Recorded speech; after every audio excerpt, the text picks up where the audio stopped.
Subtema 3 pembelajaran ya, subtema 3 pembelajaran 1 halaman 71. Nah, di situ dijelaskan tentang ide pokok ya.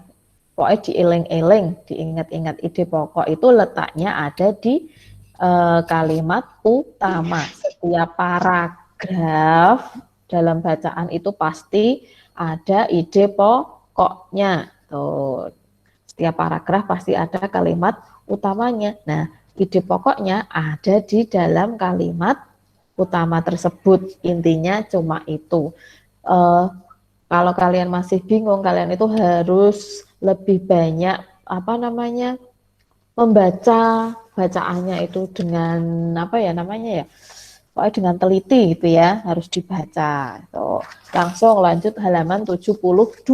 Ini yang agak penting ini ya. Silahkan nanti disimak dan didengarkan nanti yang sambil digarisi kayak punya Bu Guru ini ya. Tuh, guru sudah tak merah, bukan merah sih, biru, sudah tak garis-garis mana yang penting. Silahkan punya kalian nanti digarisi itu ya. Selanjutnya kita belajar tentang gaya magnet dan gaya gravitasi. Tuh, yang pertama tentang gaya magnet dulu. Tuh. Kemarin kan kita sudah belajar tentang gaya otot, terus gaya listrik, ya toh? Nah, sekarang kita belajar tentang gaya magnet. Tuh, gaya magnet. Nah, paragraf pertama. Gaya magnet adalah gaya tarik atau tolak yang dihasilkan oleh magnet. Nah, itu silahkan digarisi. Gaya magnet adalah gaya tarik atau tolak yang dihasilkan oleh magnet. Intinya kalau gaya magnet itu berhubungan dengan magnet. Tuh ya, ada magnetnya. Masih di paragraf pertama. Nah, selanjutnya, benda-benda yang dapat ditarik oleh magnet disebut benda magnetis. Ketemu? Ada di kalimat keempat. Mas Galih ketemu? Halo? Ketemu. Iya, namanya benda yang dapat ditarik magnet namanya benda magnetis itu ya. Contohnya, contohnya apa? Besi. Bahan besi. Itu bahannya. Semua benda yang berbahan besi, berbahan baja, nikel atau kobalt itu bisa ditarik oleh magnet.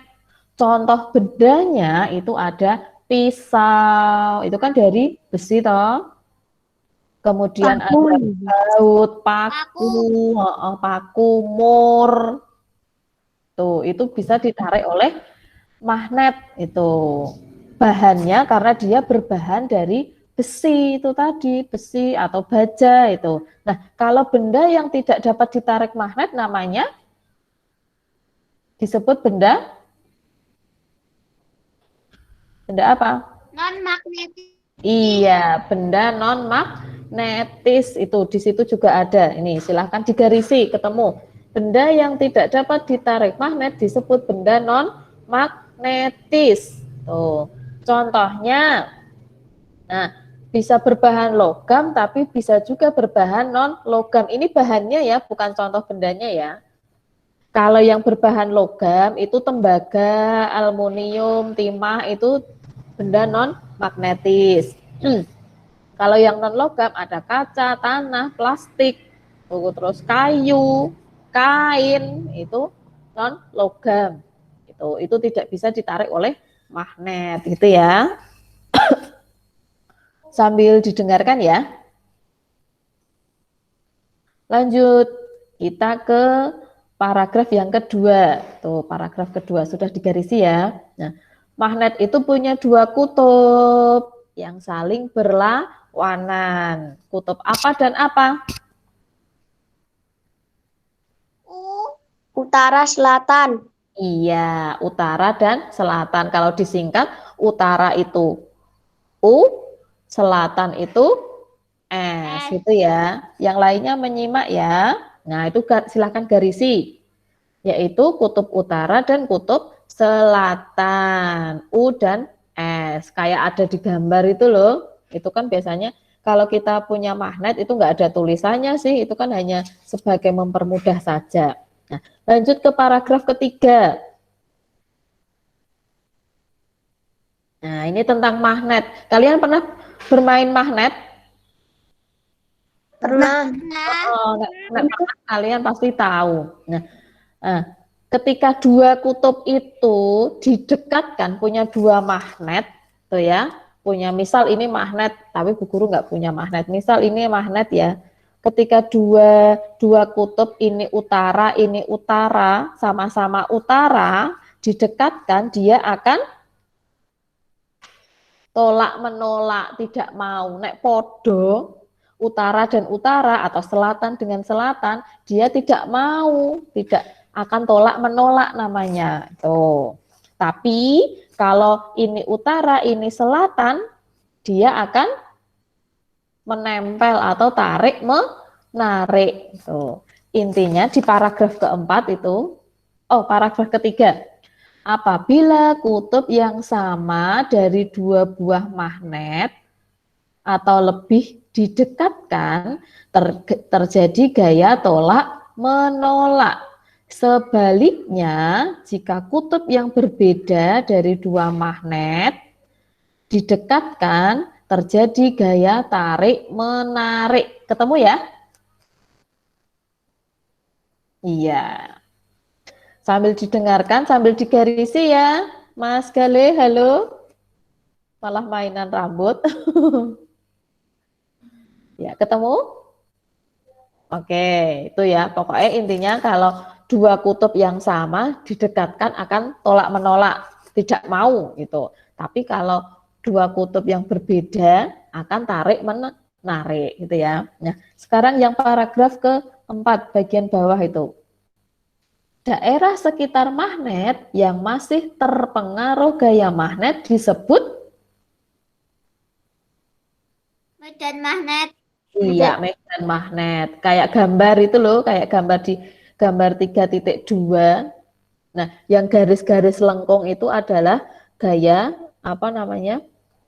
Gambar medan magnetnya kayak gitu, seperti itu. Tapi kalau kalau aslinya ya tidak ada gambarnya seperti itu. Itu kayak garis hayalan gitu loh. Nah, lanjut halaman 73. Yang atas, paragraf selanjutnya yang atas.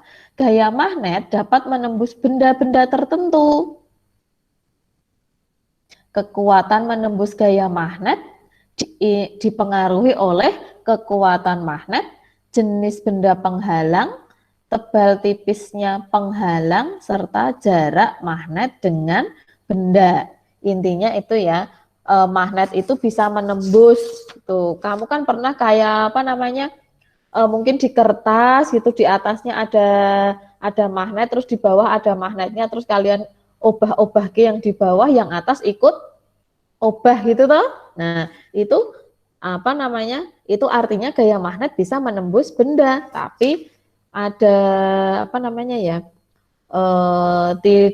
Tidak langsung semua benda bisa langsung ditembus gitu ya. Kalau apa bendanya terlalu tebal, ya magnet tidak bisa menembusnya gitu ya.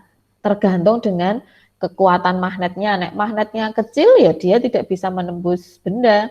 Kalau penghalangnya terlalu tebal, itu juga tidak bisa menembus benda. Nah, gaya magnet ini bisa kalian temukan pada penutup kulkas. Yang di rumah punya kulkas, itu toh.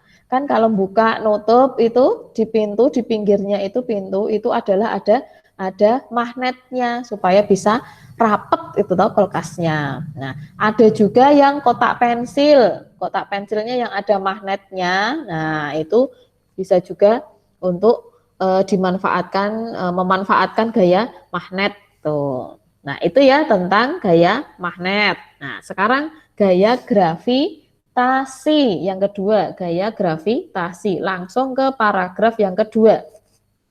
Gaya gravitasi itu apa? Gaya gravitasi adalah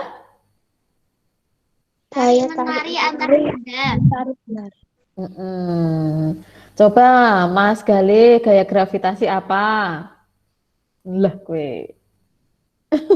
Mas Gale malah cerita karo koncone kok. Ya apa? Tidak memperhatikan kok.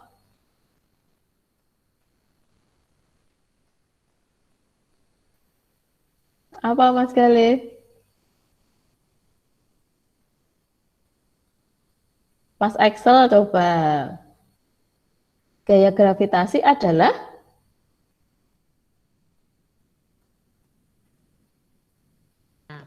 coba perhatikan buah yang lepas dari tangkainya.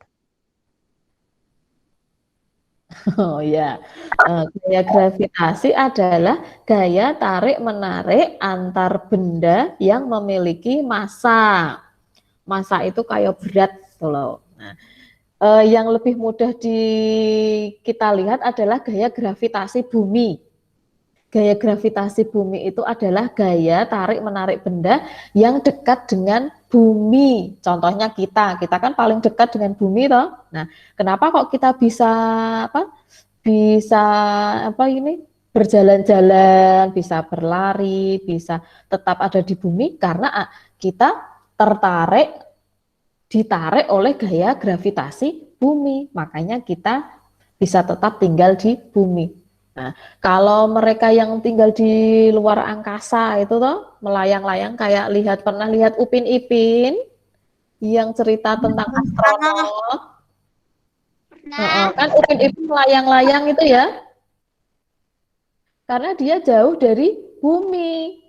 Tidak bisa menarik si Upin Ipin yang ada di luar angkasa itu karena terlalu jauh, makanya dia melayang-layang gitu. Kalau kalian di luar angkasa, kalian juga akan seperti itu, akan melayang-layang. Karena kalian tinggal di bumi, maka kalian ditarik oleh gravitasi yang ada di bumi. Makanya kalian bisa tetap tetap berada di bumi. Nah, atau benda-benda yang lainnya seperti mobil, meja, kursi itu kan tidak melayang-layang ya. Padahal bumi itu bulat itu. Makanya bisa tetap berada di tempatnya itu tentang gaya gravitasi bumi itu. Ada pertanyaan? Tidak ada. Nah, tugasnya hari ini silahkan nanti kalian kerjakan halaman 74 ya. Halaman 74 iya, bagian A dan B. Tuh. Terus nanti silahkan jawabannya disalin di buku tulis ya, biar bu guru lebih mudah mengoreksinya gitu ya, disalin di buku tulis. Jawabannya saja. Tuh, ABC ane wae. Sama jawaban yang B berarti ya tulisan singkatnya. Begitu ya, biar bu guru lebih mudah mengoreksi. Ada pertanyaan lagi? Tidak. Tidak. Koncone Mas Galih sapa kuwi? Itu halaman berapa? halaman 74. Tugasnya halaman 74 ya. Bagian A dan B. Kerjakan nanti tidak Bapak Bu. Ya, apa